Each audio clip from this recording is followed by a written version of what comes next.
Have you ever felt like you didn't quite fit in? Like no one ever truly noticed you, or maybe worse, you wished you weren't there at a certain place that you were at right then, there's a man named Mel Trotter, who knew that feeling all too well. He grew up in a difficult home with his father battling alcoholism and a struggle that Mel eventually faced himself. Though he tried to break free, addiction took a hold of his life, consuming his money, his time, and his relationships. Things went from bad to worse after the heartbreaking loss of his young son, leaving Mel in a dark and a hopeless place. In his grief and desperation, Mel made choices that he deeply regretted. Feeling the weight of shame and hopelessness, he ran away and found himself in Chicago with nothing, no shoes, no coat, and no sense of purpose. He felt like an outcast, convinced he had fallen too far to ever be redeemed. One freezing night, overwhelmed by despair, Mel stumbled into the Pacific Garden Mission, seeking only a brief respite from the cold. And what he found there, though, would change the course of his life forever. It was there that Mel learned that Jesus loved him, and not just a cleaned up, sober version of him.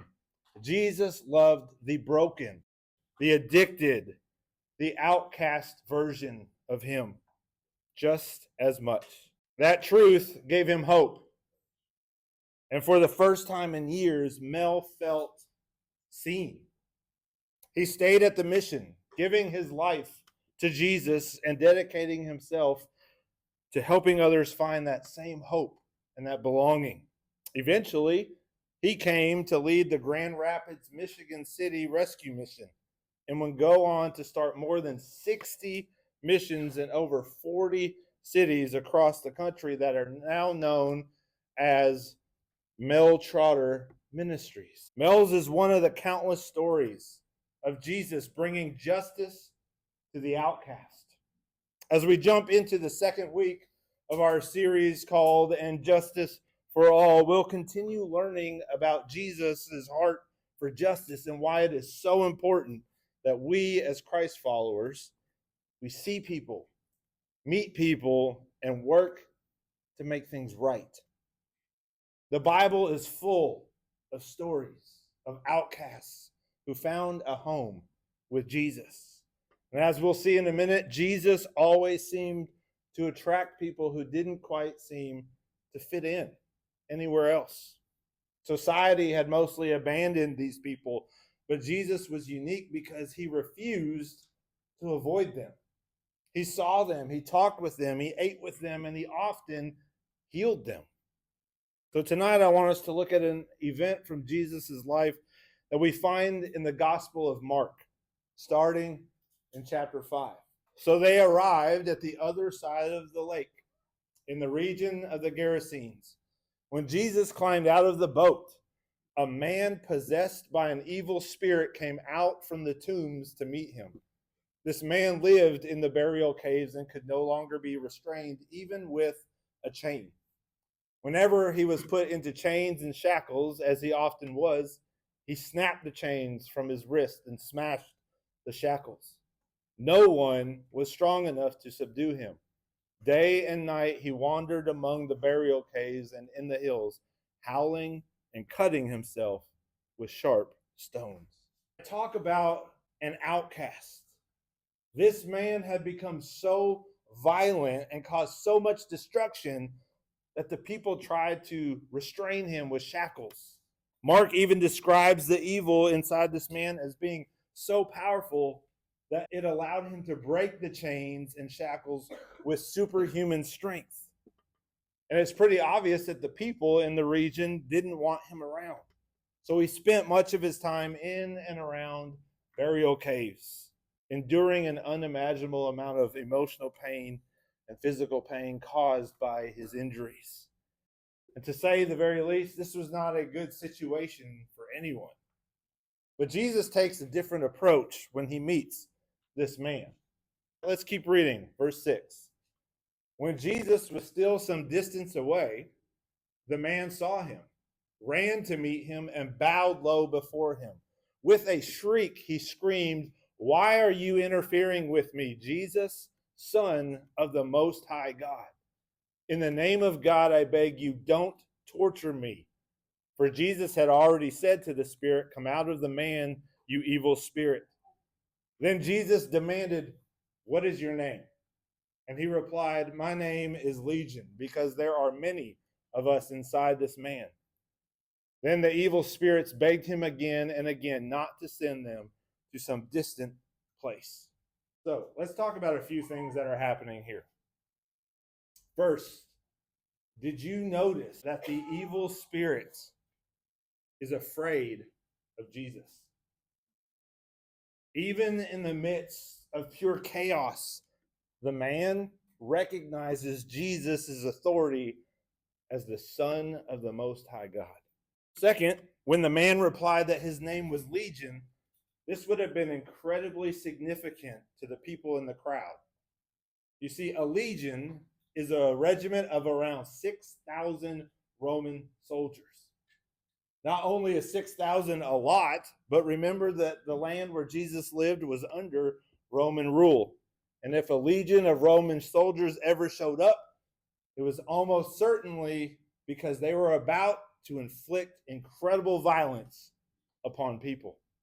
Basically, this man is trying to get the message across that the evil spirits inside of me are as numerous and as powerful as 6,000 Roman soldiers. And to be sure, that's a lot of power. But even he knows that Jesus is still way more powerful. Verse 11. There happened to be a large herd of pigs feeding on the hillside nearby. "Send us into those pigs," the spirits begged. "Let us enter them." So Jesus gave them permission. The evil spirits came out of the man and entered the pigs, and the entire herd of about 2,000 pigs plunged down the steep hillside into the lake and drowned in the water. Now, there's been a lot of debate about this part of the story over the last 2,000 years.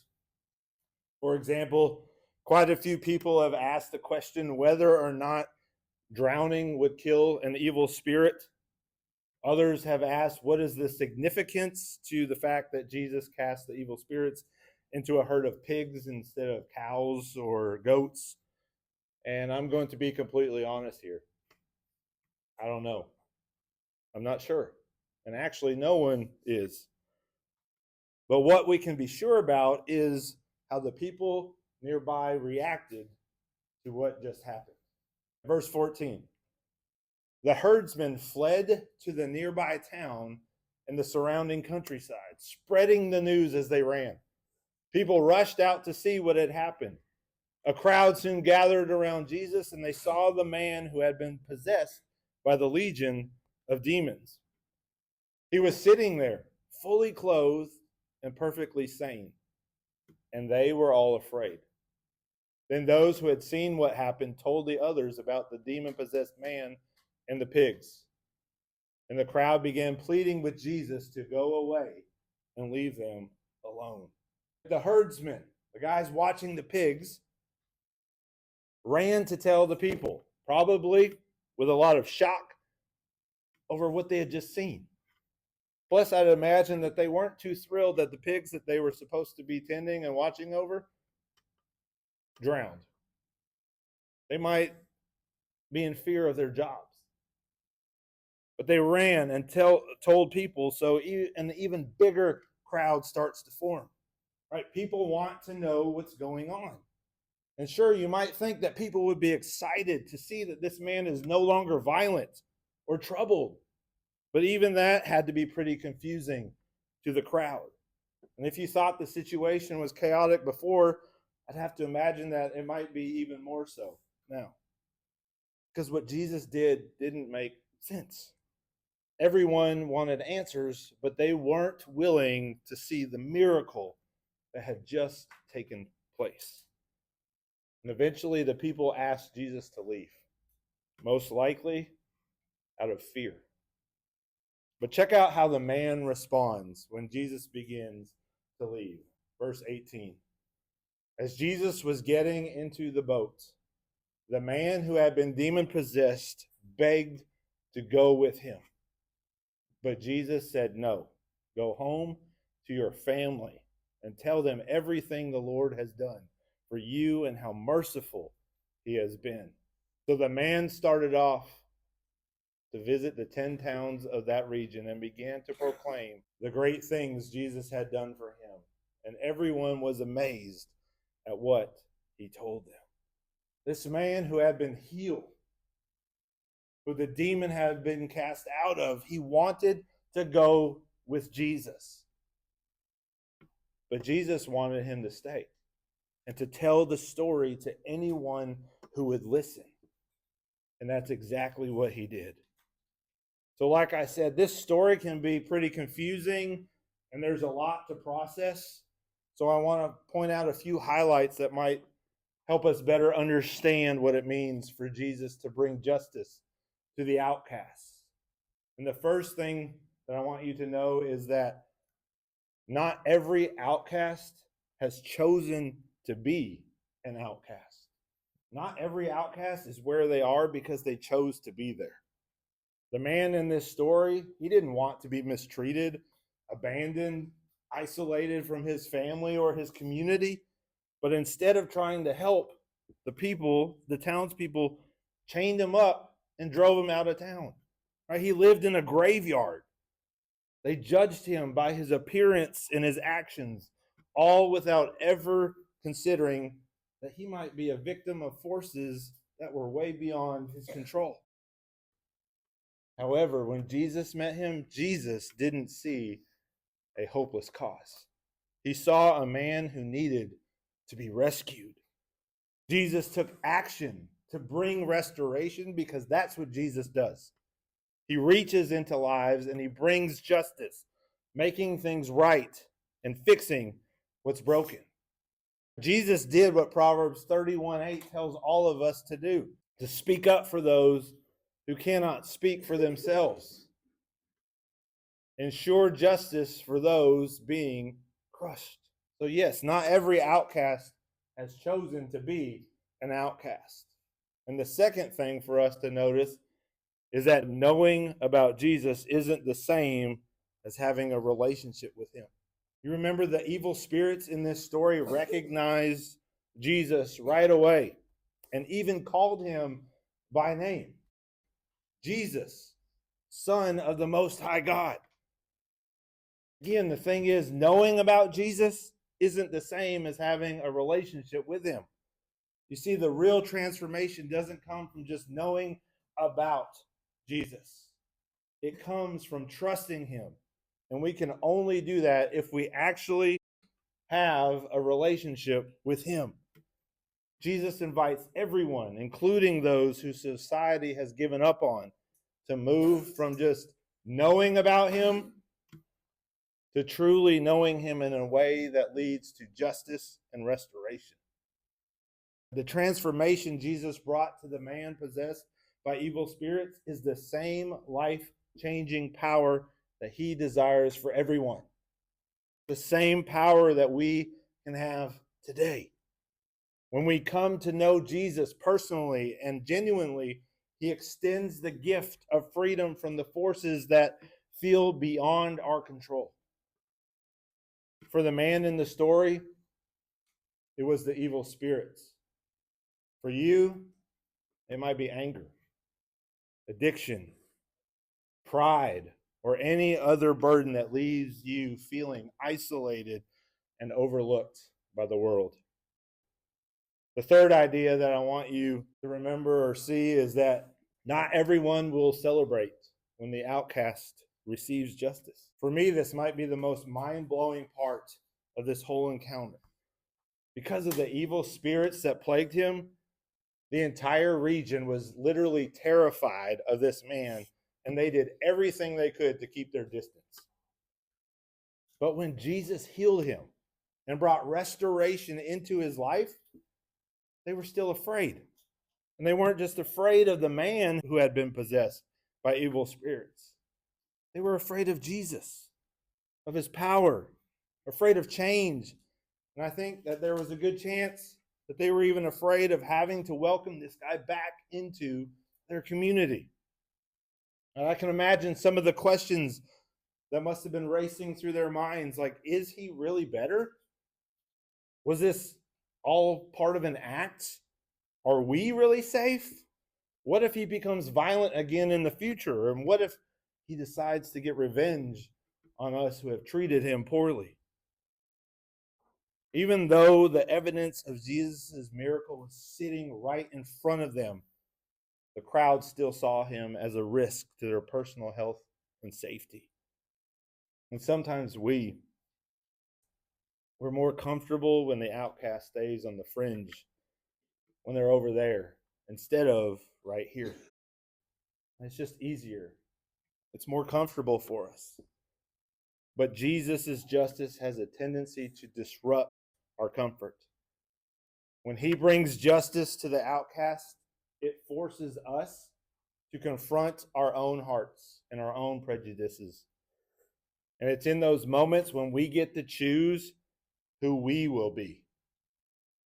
When we encounter people who are hurting, will we be like the crowd and push the people to the fringe, push them away? Or will we be like Jesus, who brings justice to those who need it most?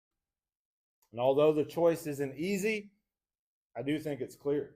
Jesus came to bring justice to the outcast, and he's inviting us to do the same.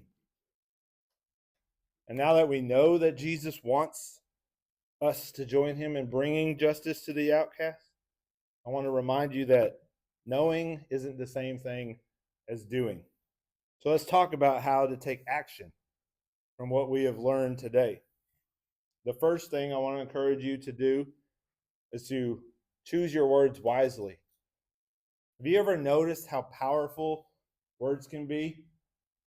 A single comment can either lift someone up or tear someone down, and it can happen faster than we realize. And unfortunately, it's too easy to fall into the habit of negative talk, whether it's gossiping, making jokes, or even casually criticizing others. The way we talk to and the way we talk about people are both incredibly important, especially to someone who already feels like an outcast. In this story, Mark briefly describes how poorly the man was treated by the others in his community.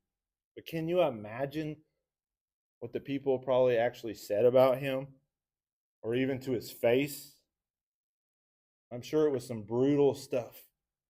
So let's challenge ourselves not to cause someone to feel like an outcast because of our words. But if you're anything like me, you might jump to the rationalization like, well, what I said isn't half as bad as what he or she said about him. But let's remember what Jesus said about comparing our own actions with the actions of others. Matthew 7:3 says, why worry about the speck in your friend's eye when you have a log in your own eye? Plain and simple, just because someone else says something worse than us, it doesn't let us off the hook. Our words carry a lot of weight, and we choose whether to use them to build others up or to tear them down. And the second thing that you can do is to stand up for someone being mistreated. Think about all of the people that you interact with each day. If you add up all the people at your school, in your family, on your team, at your job, even in youth group, you interact with dozens or hundreds of people every day. And the chances are there is at least one person that you interact with that feels like they are an outcast. They might get picked on, left out of group activities, or just ignored. Sometimes it's easy to choose not to see what's happening around us, isn't it? Just ignore it. Let it go. We don't want to be awkward, or we don't want to stand out, but what if you didn't ignore it? What if you stood up for them instead? This doesn't mean that you have to make a huge scene where you angrily confront someone. It doesn't have to be anything dramatic. Instead, it could be something as simple as sitting with them at lunch, inviting them to join in your group, or asking them to hang out with you sometime. It could also mean that you speak up when someone is mistreating them and letting them know that what they are doing to them is not okay.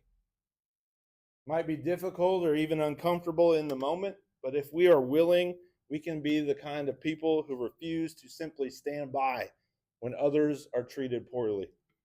By being an advocate for the outcast, we can follow Jesus' example of working to make things right. And one last thing that I want each of us to do is to ask someone to share their story. One of the most simplest but most powerful ways to bring justice to the outcast is taking the time to listen to them. Everyone has a story, but not everyone gets the chance to share it with others. Look for someone around you who might be feeling unseen or unheard. Ask them questions about how they're doing, what's going on in their life, or how or what they do for fun. Each of us can choose to be interested in something that interests them. And here's the really challenging part. When you ask someone questions, really listen without interrupting, without judging, without trying to think about what you'll say next, and without taking what they say and turning it back into something about you. And listening isn't just about hearing words, it's about letting the other person know that they matter. These actions might seem small, but they can be powerful steps towards bringing justice and love to people who feel like outcasts. Remember, Jesus didn't just teach about justice, he lived it out in his own life. And he calls us to do the same.